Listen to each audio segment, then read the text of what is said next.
Happy Thursday and welcome to episode 11 of Makelight Live. That's super cool that I've been doing this 11 times, or I'm about to do it for the 11th time. It's pouring with rain here in London, so apologies if you can hear the rain lashing against the windows. It was really sunny about 20 minutes ago and I was struggling to take a picture because of all the sunshine was causing crazy shadows, and now it's pouring with rain. I guess it's typical April weather, but after the heat wave of last week, it's all come as a bit of a shock. And I really hope that it's not blowing all the blossom off of the trees. So if you're watching live and you have a question for me, either about anything that I'm talking about or any questions that have come up in the week that you want to ask me, then you can just leave a message for me, put a question underneath, and I will see that. Excuse that beeping, that is my dishwasher that I've forgotten to turn off. Hopefully it won't beep too many times during the time that we're here. If you're not watching this live and you're watching it on repeat, either on the Facebook page, on the YouTube, or on the Makelight blog, and you have a question, then please do feel free to ask me a question. I can always type the answer to you. I'm always keen to help, even if you can't join me live. So today I'm going to tell you about a new exciting free project that we have starting on the 8th of May, which I'm very excited about. And I'm also going to explain a bit of the background of the project and why I think it's really important, and how I'm using some of the things that we'll be doing in the project to really design out my life a lot more and feel a lot more in control of what I'm doing, both in my work and in my life outside of my work. So fingers crossed you'll be excited about that. So I'll tell you about that in a moment. And then I've also got my 3 favourite things of the week to share with you, which I'm excited about. And I will answer your questions. So I hope that sounds good and that we'll have a nice 20 minutes to half an hour Makelight Live today. I've got a little bit of a cough and sore throat. I was talking last night at the Makerhood in Elephant Castle here in South London, and I was talking for about an hour and a half, maybe even an hour and 40 minutes, and my voice is feeling a little bit sore today, so excuse me if I'm a bit coughing. I don't think you can be a bit coughing. If I have a bit of a cough, excuse me about that, but I was just talking a lot last night about all things Instagram. And if you came to the Makerhood event last night, then thank you for coming. It was such a lovely event and there were so many good questions. I found it a complete joy to do and deliver my talk, so I hope it was helpful for you. Okay, so Makelight Pause for Thought. So we're going to kick this off on the 8th of May. So that's not next Tuesday, but the Tuesday after. We have a bank holiday weekend here in the UK, the first weekend of May. So it is the Tuesday after that bank holiday.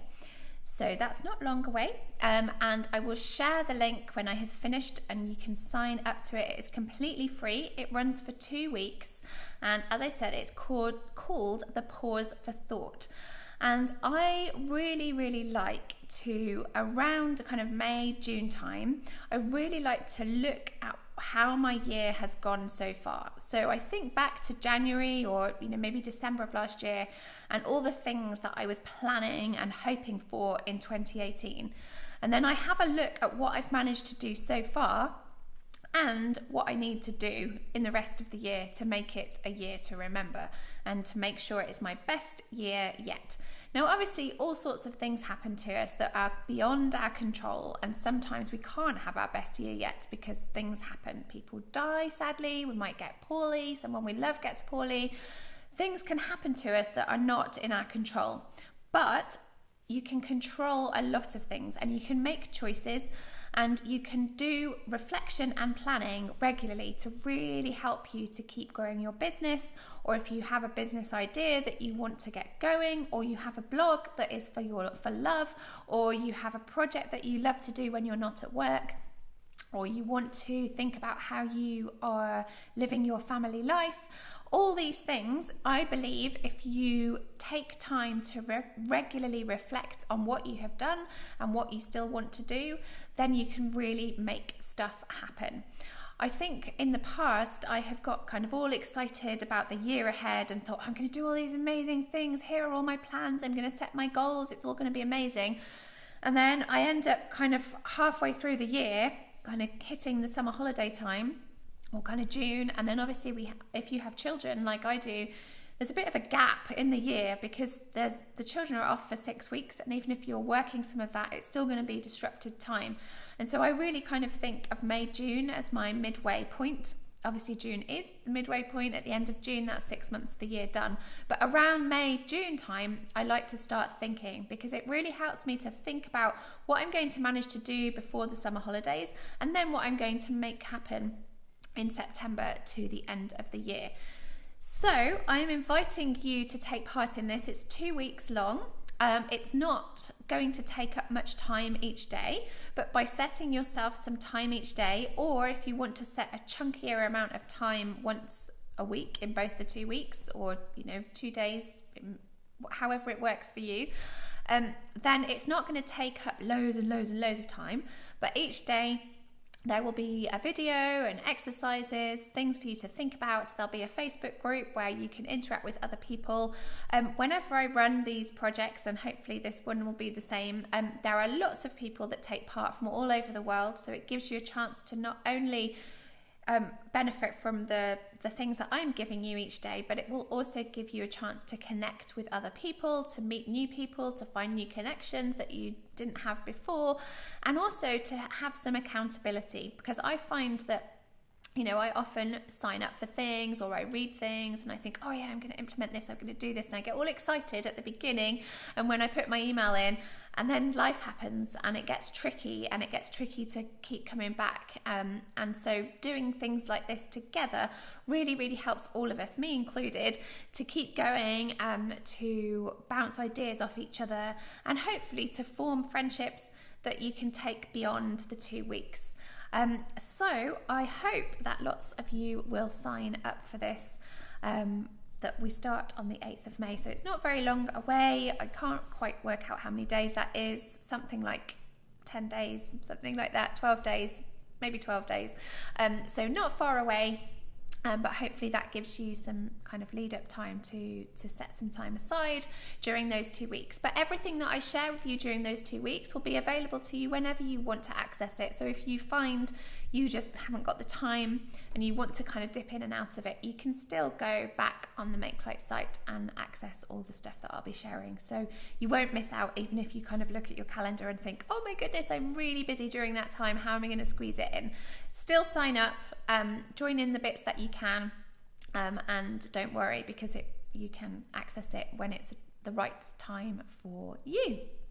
Okay, so I just can see some people are here, which is great, some hellos, and yes, people are starting to leave questions, so great. Please do leave your questions. It doesn't have to be related to the pause for thought. It can be related to anything you want to ask me, and I am more than happy to help you today. So please do get typing your questions. I think what I'm going to do is I'm going to share my 3 favourite things with you today of the week, and then see if you've got any questions.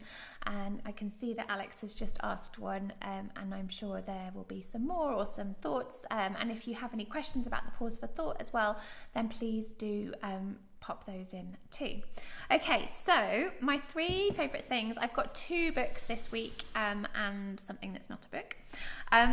The first one is Pretty City London. I'm sure lots of you follow the Pretty City London Instagram account and hashtag that is run by Siobhan Ferguson. There we go. And I'm sure many of you have seen this very iconic Instagrammable photograph on Instagram and around on, probably it's all over Pinterest as well, I should imagine. This is a beautiful book, not only if you live in London or if you want to visit London, but just also for inspiration for your photography. It's full of great places to visit in London, walks, places that you will have seen, and you can find out where they are. And it's I will share this on my blog as well, but you can see there's lots of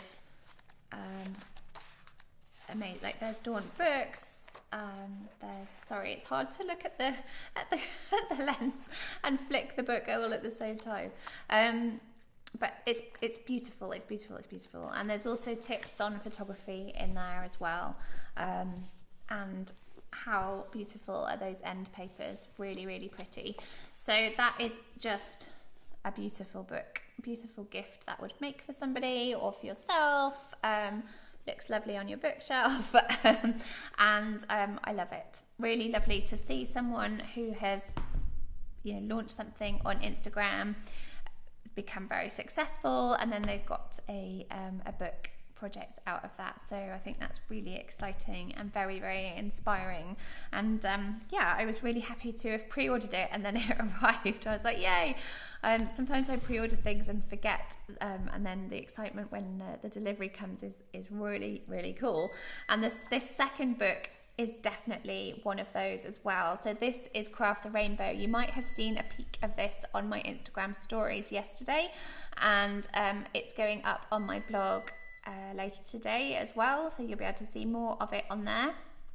This is such a beautiful craft book. If you're into craft projects, or you know someone who's into craft projects, then this is really, really beautiful. It's written by Brittany Jepson, who has the blog, I always House That Lars Built. I called it House of Lars by mistake on my Instagram stories yesterday, but House That Lars Built is a blog that I've been reading for a very long time, and Brittany is so super inspiring with what she does with colour and craft and paper. She's incredible. So if you don't follow her, I highly recommend following her. She has both her blog and her personal account on Instagram, I think, and also her blog is beautiful. Very inspiring, even if you are not into crafting. A really inspiring blog to look at for a great example of a blog, and a blogger that has done super stuff and super well. And it's full of beautiful, colourful pictures and inspiration of craft projects. It's also got a great section at the beginning about colour theory, which is really useful and helpful. Love it.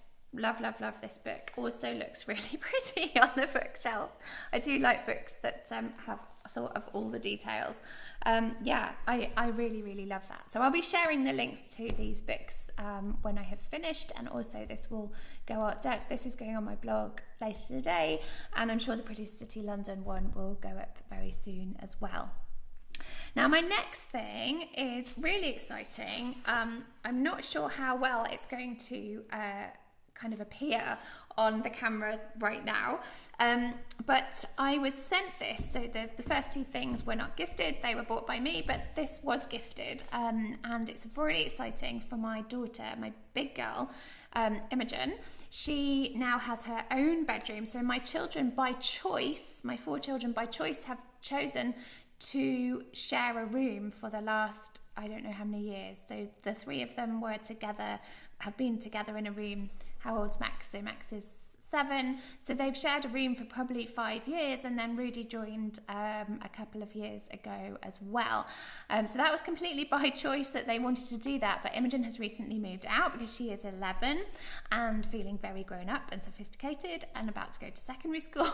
So she's got her own room now, and we are designing it to be creative and fun and colourful. And I was talking about this on Instagram, and an amazing designer has sent us this. So Lucy Tiffany has sent us this. Oh yes, look, it just it goes along really nicely. Completely hides me. Isn't that gorgeous? So this is a massive wall sticker, which we are going to put above Imogen's desk. So when she is doing her homework, she gets to look at this amazing scene and be inspired. And I'm really excited to get it up. We're going to put it up this weekend. My husband, Steph, is much better than I am at sticking things like that to the wall. So I am not risking doing it myself, as tempted as I am to get this up. I'm patiently waiting for Sunday when I know we have got a bit of time and we can get this up in a place that works above her desk. And then we will be putting the rest of the room together, and I will be doing a big reveal of her room on Instagram stories and on the blog as well.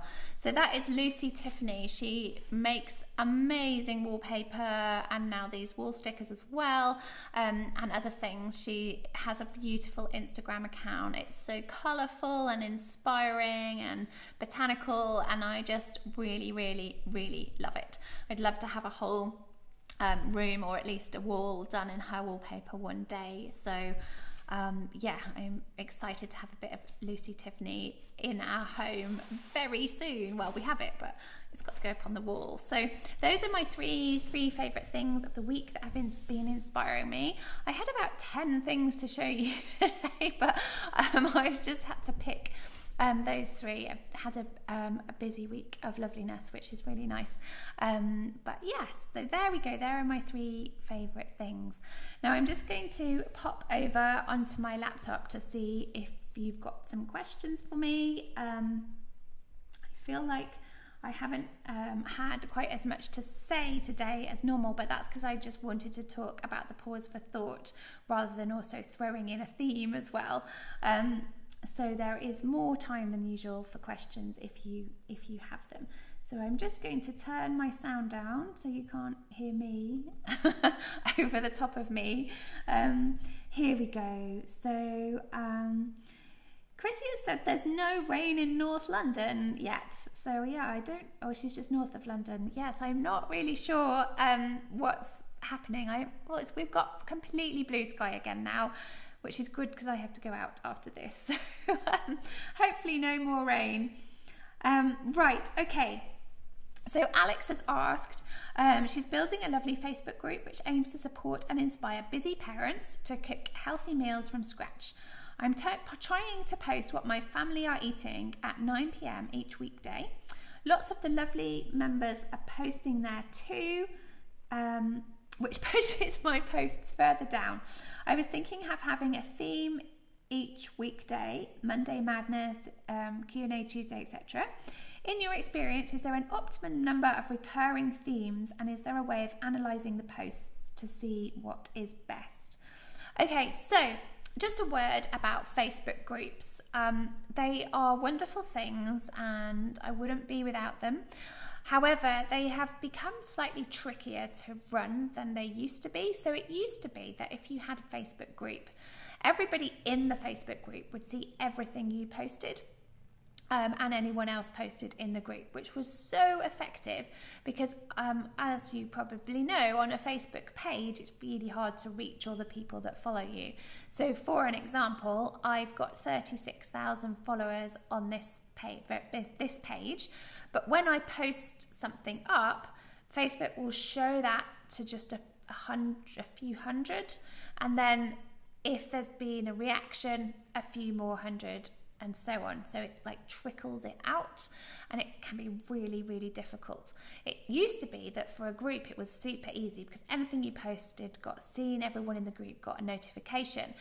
Now that still happens a bit, so you do still get notifications for groups, but you definitely don't get a notification about everything, or not everybody in the group gets a notification about everything, which can be very, very frustrating for you as the group moderator. So don't be disheartened if things don't get seen or reacted to, rather, as much as you wish they did, because it doesn't always mean that people are ignoring you. It often just means that people aren't seeing it in the first place. Now, it sounds like you've got an engaged group at the moment, which is brilliant. So those people are engaging, and so it means that because they're really engaging with your group, they will get those notifications when you post things. Now, if you post a new thing every day, Monday to Friday, with these themes, that could be a really good idea, but it could also be really overwhelming for people, because people might think, oh gosh, it's, what did you say, Monday Madness, Q&A Tuesday, I can't keep it up. And you have to remember and respect the fact that the people in your group will also be members of other things. There is kind of no doubt that happens. And I used to get a bit upset about that, just because I knew that I was competing for people's attention.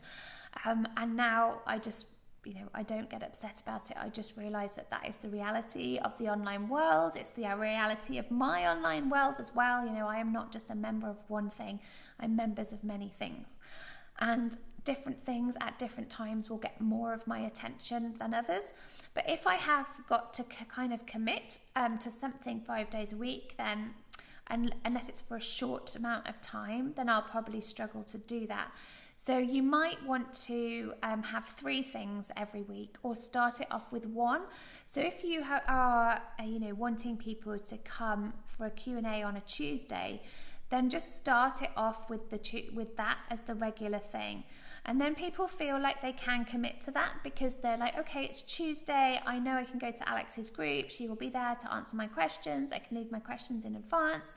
And people will just get used to that rhythm, which is really, really helpful for them to not feel overwhelmed, and for them to feel like they can commit to that. And also for you to feel like you're getting good engagement. And then you can always add to that. So you could maybe run that for 6 weeks and be like, great, that's gone down really well. Now I'm going to add something else later in the week. So you could have maybe something on a Thursday or a Friday. And then people would be able to, they will get used to the fact that they've got something happening on a Tuesday. And then you could introduce that there is something on a Thursday and Friday that they might want to join in with as well. So that's probably what I would do. I wouldn't kind of just be like, hey, join in with this theme on this day, this one on this day, because people won't be able to remember, or they won't be able to commit because they've just got a busy life as well.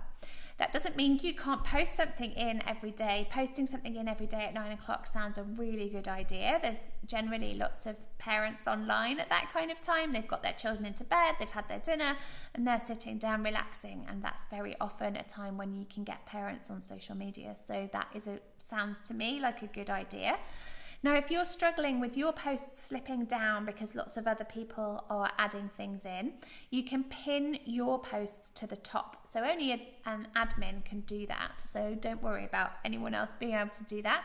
You can pin your post to the top, and that means yours will stay on the top until you post the next one that you want to go on the top. So when you say you posted on a Monday, and you could pin that to the top, and then everyone's discussion can go underneath, but it means they're definitely seeing yours at the top. And then on a Tuesday, you could pin Tuesdays, and it would bump Mondays down, but wouldn't disappear. It would just go into the stream. So you could try that and see if that works.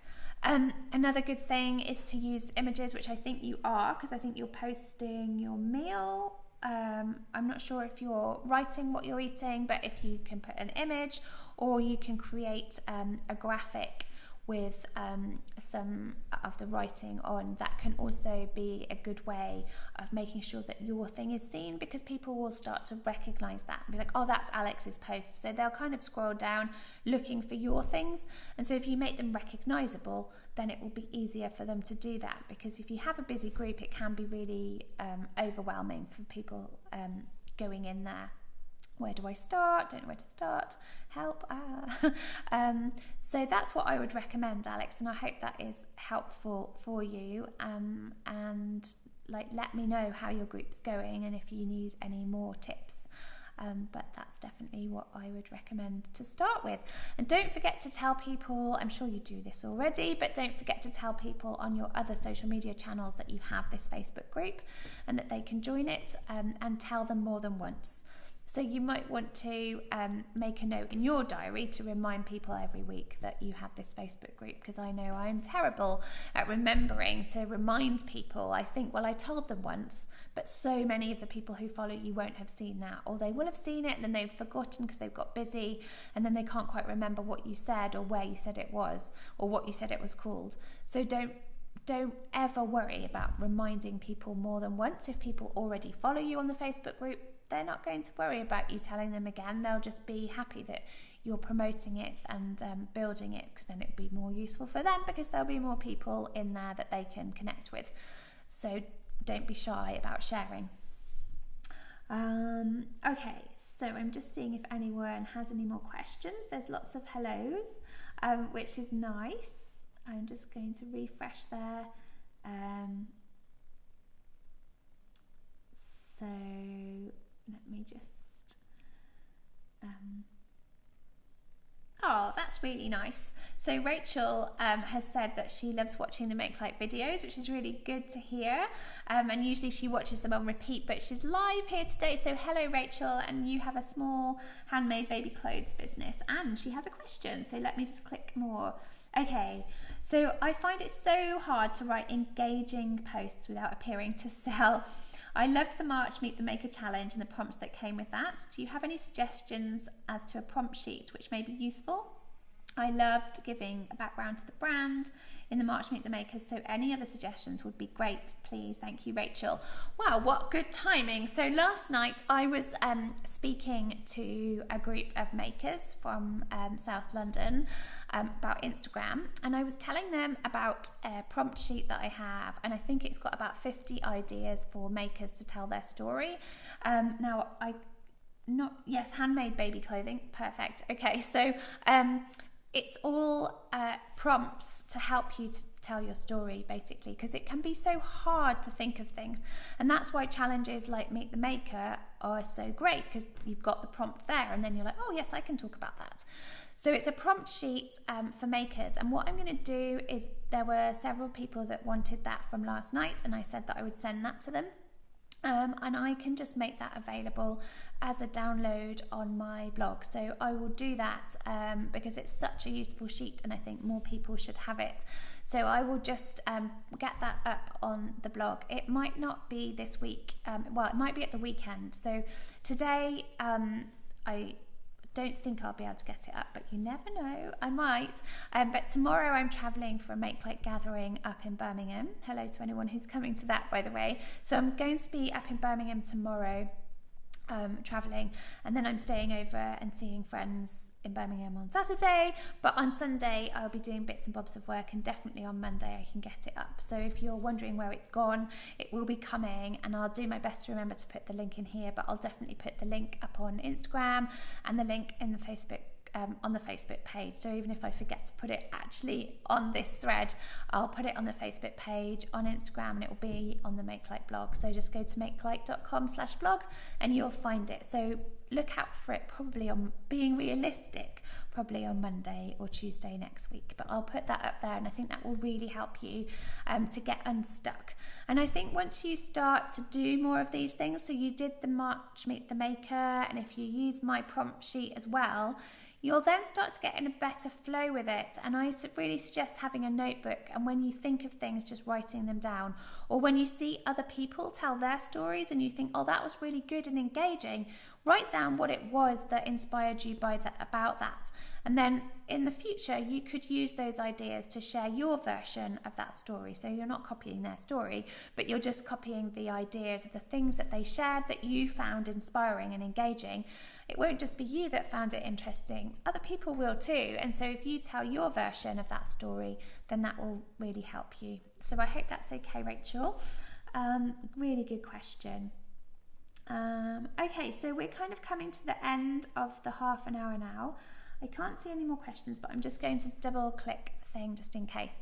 If you joined me late, then you will have missed my announcement about Pause for Thought, which is a new 2-week Makelight project, and it starts on May the 8th, and it's all about taking some time to reflect on what you've done in the first third of the year and how your goals are going. Did you set yourself any goals at the beginning of the year?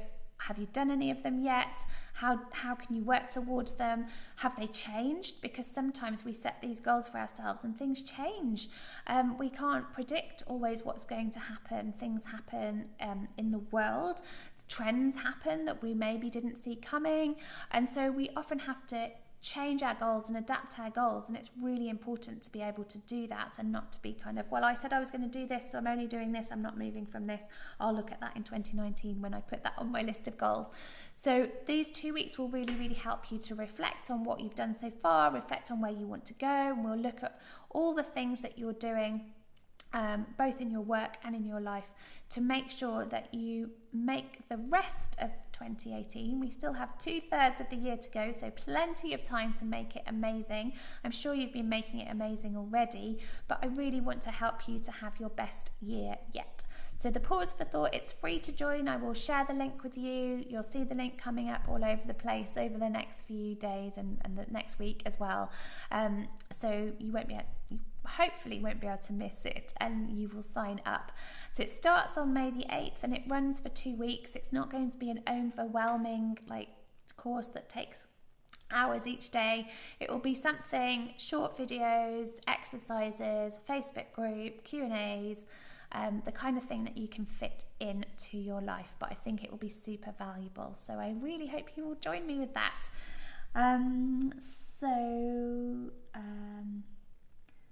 Great, okay, I think everyone is all right, and Rachel has said that is useful for her, so that's brilliant.